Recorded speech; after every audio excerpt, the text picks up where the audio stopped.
Welcome to another instalment of Conversations at QYO. My name is Simon Hewitt. I'm Director of Music here at QYO. Our two guests today are rising stars, young singers from Opera Queensland's Young Artists program. On the 14th of August, they'll be joining me, the Brisbane Chorale, the Queensland Youth Symphony for a performance of Mahler's monumental Second Symphony, The Resurrection. Soprano Rebecca Cassidy, mezzo-soprano Xenia Puskarz-Thomas, welcome to Conversations at QYO. Thank you, Simon. Thank you. I think I'm going to start with you, Xenia, because you have already a long association with QYO. Can you tell us a little bit about your backstory with us? Yes, so I was very fortunate to, I think, begin my sort of musical education in the Queensland Youth Orchestras. I played violin, and I started as a junior strings ensemble member right at the back of the bus.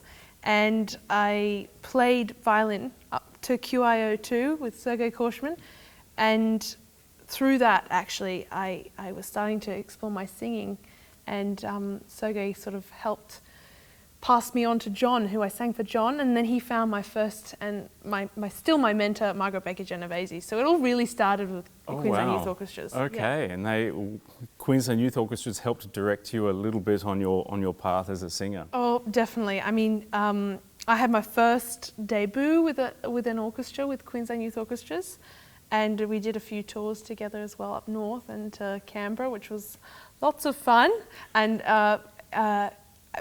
pretty much a dream because I was 16, so it was great to get that experience at that age. I often say to our musicians that you never know quite what your path is going to be, either through QYO or beyond QYO.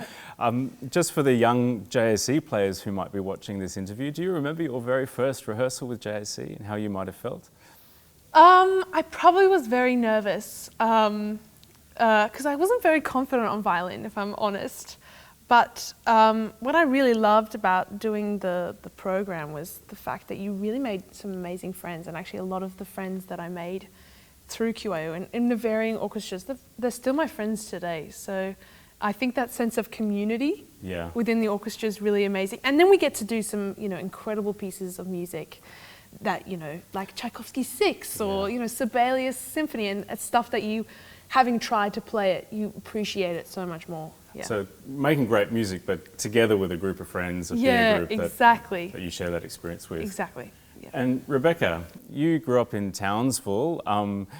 What were some of your early musical experiences, your first contacts? Did you learn an instrument? Did you start to sing at an early age? Yeah, my first instrument was piano that I started really young, and it was actually my piano teacher was the first person that I can remember saying, she said to my parents, Rebecca's got this lovely little voice, like I'd just kind of sing along with what we were playing, and that came very natural to me. And I was actually thinking the other day, like I used to make up like little songs, and singing was something that was really natural to me. And I was that kid, my parents would have friends over for barbecues or whatever, and I'd put on a whole show, and I was that kid. And then later on picked up the flute as well. But singing, it's funny you say that you weren't as confident on your instrument. It was exactly the same for me, flute and piano particularly. I would get really nervous performing on, or not feel so, like it was a real grind, and to practice and to progress forward took real effort. Whereas for singing, it was just something that I loved to do. I didn't get as nervous when we were performing, and it was something that I felt like I progressed through relatively quickly. I know like you just feel this, when it's your natural instrument. As opposed to something you're trying to really work to make happen. Yeah, but I think the contrast is interesting, because I'm sure many of the QAS musicians would tell you that one of the things that I say to them all the time is sing, play cantabile, make a line, play legato. And I think many instrumentalists, if you're struggling to get them to really commit to a phrase or find a phrase shape, we encourage them to sing the phrase as well. And that sometimes makes the instrumentalist a little bit uncomfortable, because with singing, it's so raw, the instrument is really in you, and you have to really give something of yourself when you commit to a phrase. Can I ask you both a question? Maybe we'll take it in turns to answer. Rebecca, we'll start with you. What was your first encounter with operatic singing, and when did you realise that maybe your voice had the potential to be trained? Well, the first opera I saw was in primary school, and it was Carmen. And I think if there's going to be a first opera for getting someone hooked, particularly a kid. I think Carmen is just so bright, colourful. Every piece is a banger. There's just such an exciting story. It's just from the overture to the very end, it's just non-stop entertainment. Yeah. And I think even as a child, I wasn't bored. I just remember being on the edge of my seat. I remember being completely devastated, yet slightly fascinated when Don Jose kills Carmen, because you're so used to just Disney and, you know, everything. That can't happen, yeah. No, exactly. And it was like, whoa. And I remember it really affected me, but just the singing. Yeah. Like, to be close up for someone making that sound was larger than life, and I fell in love with it then. I was like, how do you do that? Yeah. And so I think when I first realised that maybe I could do this is just coming through, like, doing your AMEB exams and stuff like that. I went through the classical stream, and obviously you start off with song and then RENTK, and then, you know, I just remember I was so excited when I got my yellow book, and I couldn't wait to learn something in another language, and I was just so keen for all of that. I was just like, I just want to sing an aria, you know? And so that really excited me, and I couldn't wait to get into that book. And, you know, actually Vojka Sepete was and doing all the estepfas and stuff like that. And you just realise, yeah, if I keep going and keep training like this, then, yeah, this is absolutely something I could do. Yep. And for you, Xenia? Oh, I think it's the same. I mean, I knew that my voice was different. Like, I always sung in choir, and we would do musical theatre as part of our, like, school productions and everything, but my voice was just different. And I remember when I was in grade 10, so I had one of my mum's friends actually was an opera singer. Her name was Taryn Fiebig. And she came, and she came to, we went and saw her, like, when she first started, but she came to Brisbane, and she was performing in the travelling show of The Magic Flute. Yeah. And I don't know how she wrangled it, but I got a week of work experience, which was literally just me joining in her dressing room and sitting at the director's table and being a gawky, and it was so amazing, and she was so generous, and you know, it's a great loss for all of opera in Australia now that she's gone, but it really started with Taryn, so she sort of showed me what a production was like, and she was so committed to her performance. You've just handed me a very nice segue, because my next question was going to be about The Marriage of Figaro. And I had a wonderful experience working with Taryn when she sang Susanna for a production of Marriage of Figaro that I was conducting for Opera Australia. And she was just such a committed performer, not just a singer, but she really wanted to know every last thing about the role. And she was so generous with her colleagues. Now you're having something of the same experience. You're performing as Cherubino for Opera Queensland's production of The Marriage of Figaro. How are you enjoying the rough and tumble of the role? Because Cherubino, you really, you know, you get up to quite a bit, don't you? Well, I mean, interestingly enough, you were talking about Voi che sapete, and Non so più cosa son cosa faccio was my first aria that I ever learnt. And I really did not understand it at all when I think I sang it for my grade 12 extension. I mean, I had an idea, but I really didn't know the context of it. So I find it like a nice full circle to, you know, be singing that now. But it's a lot of fun. It's a very energetic role, and yes, he does get up to a lot of mischief, and particularly in this production, I'm not shy of sort of saying hello to every female character on stage. But no, it's really so much fun doing opera, because you not only, you know, you have your music and you have the orchestra around you, but then you get to be in the world. You know, in the world, you have costumes, you have a set. It just feels like you're part of a different slice of life, really. Yeah. And Rebecca, what's the difference for you in performing an operatic role on stage with costumes, a big production around you, other singers, other colleagues, and singing an orchestral song with an orchestra? How would you compare those two experiences of singing? Well, I think in opera, it's all about the character, and you can really flesh out who you are and where you've been, and the choices that you've made that shape where you are in wherever your story arc is.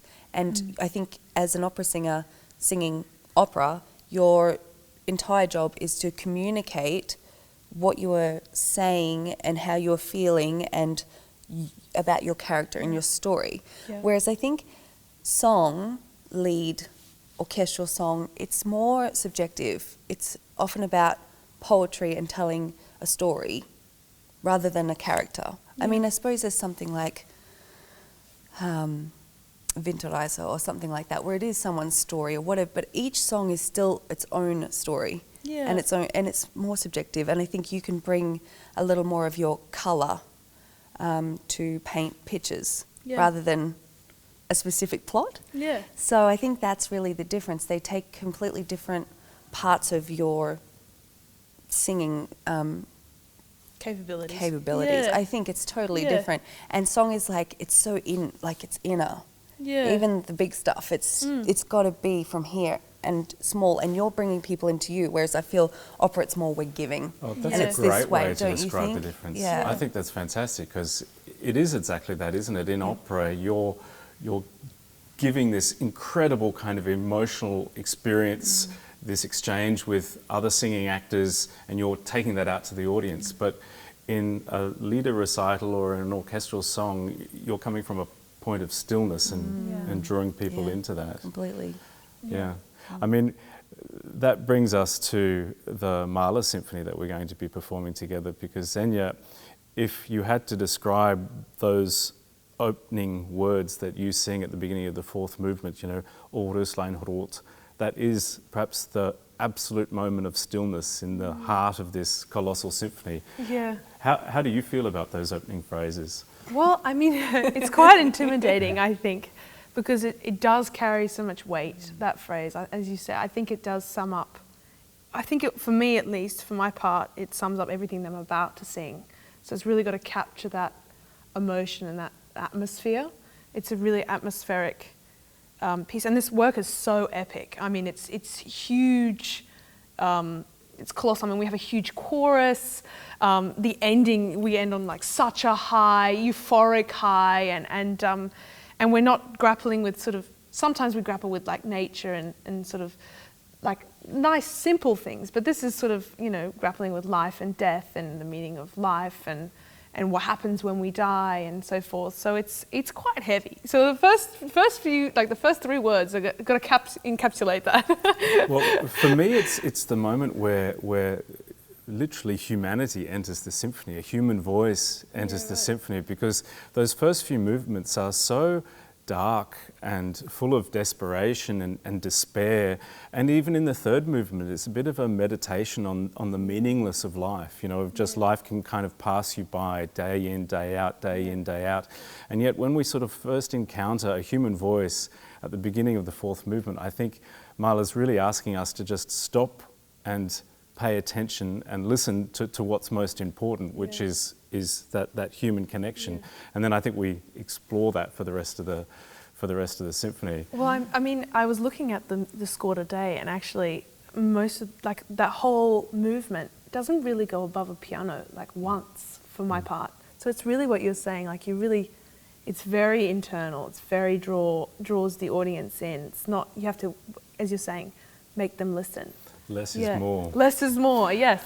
I remember seeing an interview with Thomas Hampson, and he said a wonderful thing. He said, great singers inhabit a world you want to visit. And I think that's such a good description of what it is about the intensity of a great singer, that they seem to operate on a plane of existence, that you want to share that experience with them. Yeah. I remember seeing Fritz Wunderlich it was a film of him singing Die Bildnis ist bezaubernd schön from the Magic Flute, and it was a very simple old-fashioned production, and he did nothing. He just stared at the picture that he was singing to, and yet it transported you. So yeah, wow. I think we should maybe remember that less is more. Yes, definitely. Can I ask you, Rebecca, are there any roles or any repertoire that you would love to sing, you know, in your coming career as a singer? Yes. It's a long list. Get out the list. I have said this before, but I feel like I'm spoiled being, you know, a full lyric soprano, because really especially when talking about romantic repertoire, I feel like we just have this lane of amazing, beautiful heroines with the most glorious music, from Tosca to Desdemona to, you know, all the Verdi heroines, all the Puccini. It's this is where I really enjoy it, where it's where my voice feels the best. So but they're pretty amazing characters, and I feel like, pretty lucky to be able to sing those roles. So, and then obviously, you know, as I progress and hopefully the voice gets bigger and we move into a direction, I certainly have things like Ariadne and moving into the Strauss, and hopefully later on Salome and all those amazing women. I have very much the trajectory that I would like love to have list. in mind. But that's where my heart lies, you know, vocally. So. And Xenia, for you, favourite roles you'd love to tackle? Well, I mean, I love Carabino, and I would really love to keep doing this role. It's super fun. I've got a list of another 2 boys, but I really love the music of Hansel and Gretel. Like, I just think that the whole opera is perfect in itself. It's so magical. And then someday, hopefully down the track, Octavian from Der Rosenkavalier. Oh, of course. So yeah, they're all boys, amazing. but I mean, they're really good boys. But isn't it fascinating just how transgressive opera has always been, where you have these female singers dressing up, singing male roles. In the case of Cherubino, expressing a very specific stage of life of a young Only for boy's boys, life, looking around at all these women and desiring them, and you as a young woman playing that. I find that just fascinating about opera, that it can take us to all those places and always has done.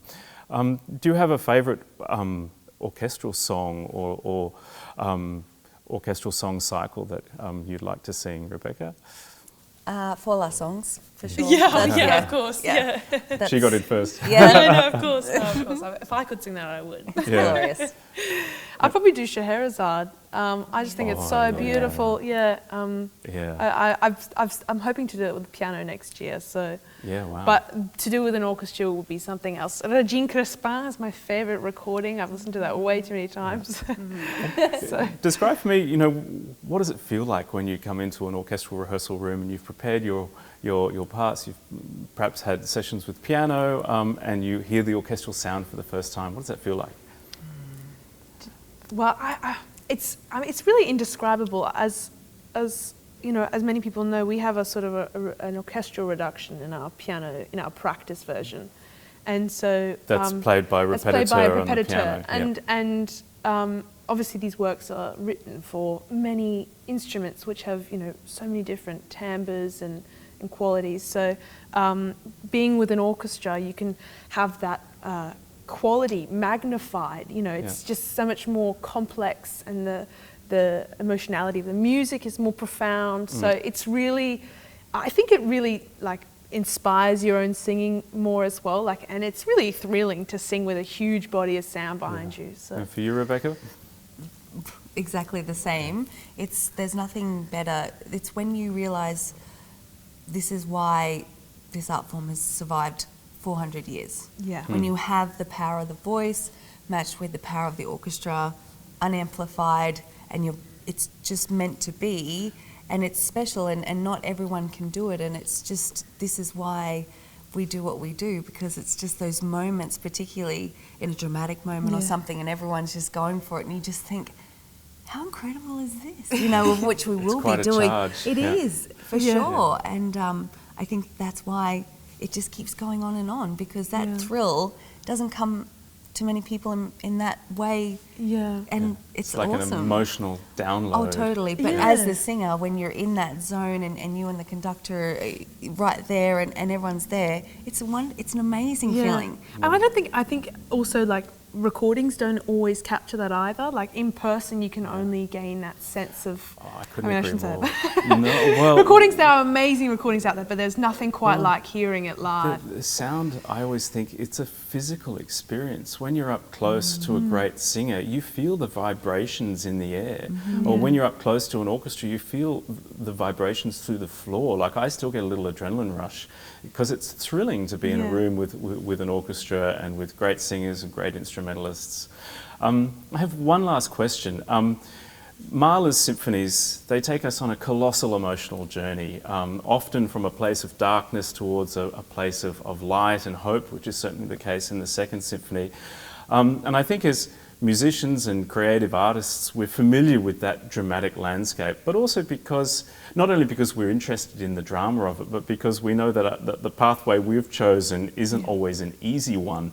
You know, building a career in music is full of uncertainty and you're not sure what happens next. As you look to the next phase of your careers, and looking back perhaps at the musicians of QYO, many of whom are in their teens and early 20s, what would you say to a younger version of yourself? Rebecca, do you want to go first? What would I say? I would say you are enough, you know, regardless of your achievements, and don't just sort of think, I remember I used to think, I'm going to be happy when I get this prize, or I'll be, you know, I'm going to be so happy, you know, if I win this or get this in an exam, or it was just this constant, and then you'd get there and you wouldn't feel complete, you know, and it was just this You're constant, always looking then further always. ahead. And I just think that's wonderful achievement if you do gain these wonderful scholarships like Xenia has, and you're going around, but you have to be happy in yourself as well first, and to know that you're doing remarkable things, and it is such an honourable thing to go for these goals, but you got to sort your heart first. Yeah, no, I couldn't agree more. I think sometimes we get so focused on, you know, I mean, I'm a bit of a perfectionist, but the whole point of it is, like, we're so lucky that we get to do this repeat, like, even the same music over and over again, but it's never the same. And I've come to realise that, you know, making music it's part of, I know it sounds lame, but, you know, it's part of a journey or a process, and yeah, I mean, you can offer what you can offer today and what you have today, and if you enjoy that, then I think that's. I mean, we're not doing brain surgery, but it's so phenomenal that we get to do this as our job. So I think, you know, people embracing where they are now and enjoying every moment of it, like really enjoying it. Focusing on the journey rather than the destinations. Yeah, exactly. Love that. Yeah. I know that sounds so cliche, but it's really true. Yeah. I really think that's true. It's so cliche, but we forget it all the time. Yeah. Yeah, I think that's true. Yeah. Yeah, exactly. Like, only once I've sung this role, or once Yeah, I've done yeah. this top note like this, or something like that. No. Xenia and Rebecca, thanks so much for joining us today. No, thank you so much, Thank Simon. you. We're looking forward to August 14th. So am I. I can't wait. Okay, thanks Thank for you. coming Thank in. you.